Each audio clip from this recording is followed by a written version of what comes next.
Goeiedag. Nehemia 2 vers 20 sê, toe antwoord ek, en dis nou Nehemia wat hier praat, en sê vir hulle, die God van die hemel, hy sal ons dit laat geluk, en ons, sy knegte, sal ons klaarmaak en bou, maar julle het geen deel of reg of gedagtenis in Jerusalem nie. Die Bybel vir dowes sê oulik, hy sê, julle het nog nooit hier gebly nie. Hier is nou 'n goeie vers om te gebruik, as jy wil verduidelik, hoe voel Israel oor hulle land? Want vir hulle is dit die land wat die Here vir hulle beloof het. En Nehemia, wat gevang was en in Babylon was, en deur die koning verskoon is om sy muur te gaan bou in Jerusalem. Ek kan asseblief laasweek se boodskap kyk. Hy sê vir hierdie mense wat hom wil stop, Nehemia het opdrag van die Here om die muur te gaan bou. Hy het met die koning, wie se skinker, Nehemia was sy skinker, gaan praat, en die koning het hom toestemming gegee om te gaan bou.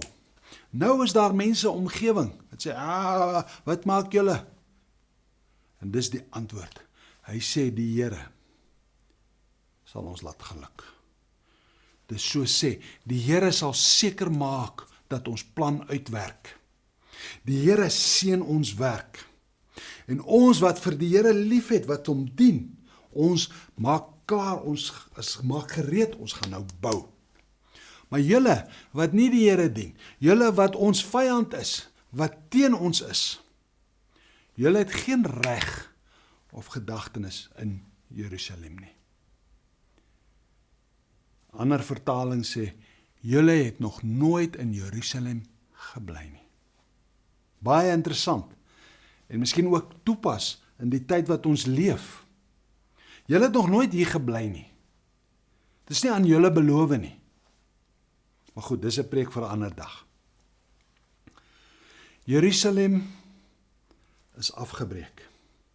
Die hekke is afgebrand. Die mense wat daar bly, het niks. Want onthou, 70 jaar terug, toe die mense gevang is en verwyder is na Babylon, al die gesonde mense, al die mense wat helder dink, wat kan sien en wat kan werk en wat goed lyk en sterk is verplaas. Daar in Jerusalem het net die wat te oud is en swak is en nie gesond is en nie kan ver loop en werk nie, hulle is daar gelos. Maar hulle kry swaar.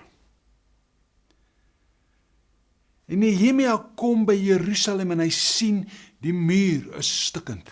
Die hekke is weg, is afgebrand, want dit was hout. Die mense wat daar bly, is soos armplakkers. Hulle het niks nie. Maar Nehemia, hy huil en hy treur. En hy bid vir homself en sy mense se sonde. Hy herinner, hy sê, Here, U het vir ons hierdie plek beloof lankal. Ons is nou terug. Ons bid asseblief, ons is nou hier. Die koning, baie dankie, het gesê ons mag nou die muur regmaak. Help ons om dit reg te doen. Dankie vir kans om reg te maak. Jou mure het ook gebreek. Dele van jou lewe lyk ook soos plakkerskamp. Bely jou sonde. Sê, Here, die muur het geval. Asseblief, ek wil weer bou. Ek wil regmaak.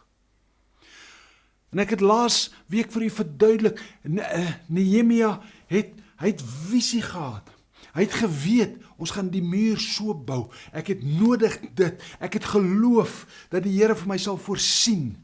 En hy het die werk eenvoudig gemaak. Hy het eenvoudig vir die mense gesê, jy maak so, jy maak so, jy maak so. Almal het geweet wat om te doen, want Nehemia het gevolg God se Bybel, hy het gevolg God se Gees, omdat hy het tyd gemaak om te lees, te verstaan, te bid en toe te laat Heilige Gees vir hom bedien. Hy fokus op die werk. Hy weet wat is nodig, materiaal, tyd, roete, briewe, beskerming. En Nehemia self, hy het nie gebou nie. Maar hy het geweet hoe om die werk te verdeel en toesig te hou. Nou 'n belangrike ding. Die vyande van Jerusalem. Hulle sien, hierdie manne bou nou 'n muur. En hulle wil dit stop. Maar dit is bietjie moeilik, want hulle het brief van koning, wat Nehemia vir hulle gewys het, sê, hulle mag bou, julle mag nie vir hulle stop nie, julle moet ook vir hulle, die wat klaar moet betaal. Hulle moet gee hout, hulle moet gee diere, hulle moet gee hulp. Maar Nehemia, hulle nooi, hulle sê, hey Nehemia, kom hier, ons wil met jou praat, ons wil hoor wat het jy nodig, ons wil met jou gesels.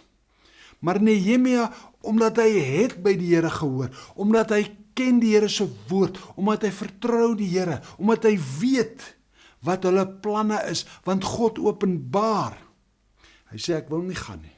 En dit is so 'n lekker storie, want daardie vyand is in die dal van Ono. Maar in Engels, hy klink so lekker om te sê, oh no. Hierdie vyand wil sê, kom hier na Ono toe, kom hier na waar ons jou aandag kan aftrek, ons wil 'n bietjie gesels.